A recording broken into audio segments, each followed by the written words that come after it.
భారత్ అమెరికాల మధ్య వాణిజ్య ఒప్పందం దగ్గర పడుతోంది. కానీ అమెరికా ఈ ఒప్పందంలో భాగంగా మన రైతులకు నష్టం వాటిల్లే ప్రతిపాదనలు ముందుకు తేవటం ఆందోళన కలిగిస్తోంది. దీన్ని భారత్ గట్టిగానే వ్యతిరేకిస్తోంది. అయితే ఈ ఒప్పందం విషయంలో ఎలాంటి అంశాలు చర్చలో ఉన్నాయి, దీనివల్ల మన దేశానికి ఎంత మేరకు లాభం అన్న వివరాలు ఒకసారి చూద్దాం. Let's watch this.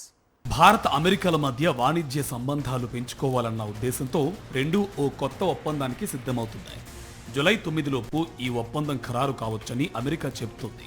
అయితే ఈ ఒప్పందం ద్వారా రైతులకు ఏమాత్రం నష్టం వాటిల్లకుండా జాగ్రత్తలు తీసుకోవాలని కేంద్ర ప్రభుత్వం గట్టి నిర్ణయం తీసుకుంది. ఆర్థిక మంత్రి నిర్మలా సీతారామన్ ఇప్పటికే దీనిపై స్పష్టమైన వివరణ ఇచ్చారు. కొత్త ఒప్పందం నుంచి వ్యవసాయాన్ని మినహాయించాలని భారత్ కోరింది. విదేశీ వ్యవసాయ ఉత్పత్తుల దిగుమతులపై పన్నులు తగ్గిస్తే మన కొబ్బరి, పాలు, గోధుమ, ఇతర వ్యవసాయ ఉత్పత్తుల ధరలు పడిపోతాయి. దాంతో రైతులు నష్టపోతారని వ్యవసాయ రంగ నిపుణులు హెచ్చరిస్తున్నారు.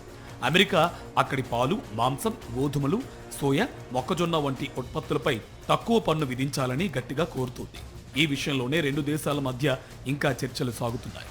ఇక ఇప్పటికే పన్నులు విపరీతంగా ఉన్న నేపథ్యంలో ఫార్మా, డ్రింక్స్, డిజిటల్ వంటి అమెరికన్ ఉత్పత్తులకి పన్నులు తగ్గించే విషయంలో భారత్ సానుకూలంగా ఉంది.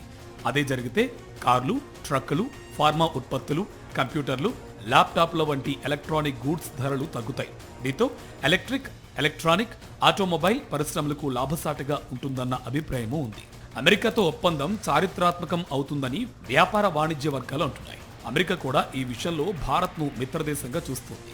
దీనివల్ల రెండు దేశాల మధ్య డిజిటల్ ట్రేడ్, మెడికల్, ఎలక్ట్రానిక్స్ రంగాల్లో మరింతగా విస్తరించడానికి అవకాశాలు పెరుగుతాయి.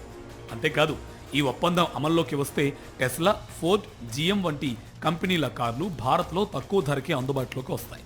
యాపిల్, డెల్, హెచ్పి, మైక్రోసాఫ్ట్ వంటి కంపెనీల ల్యాప్టాప్ల ధరలు బాగా తగ్గే అవకాశం ఉంది.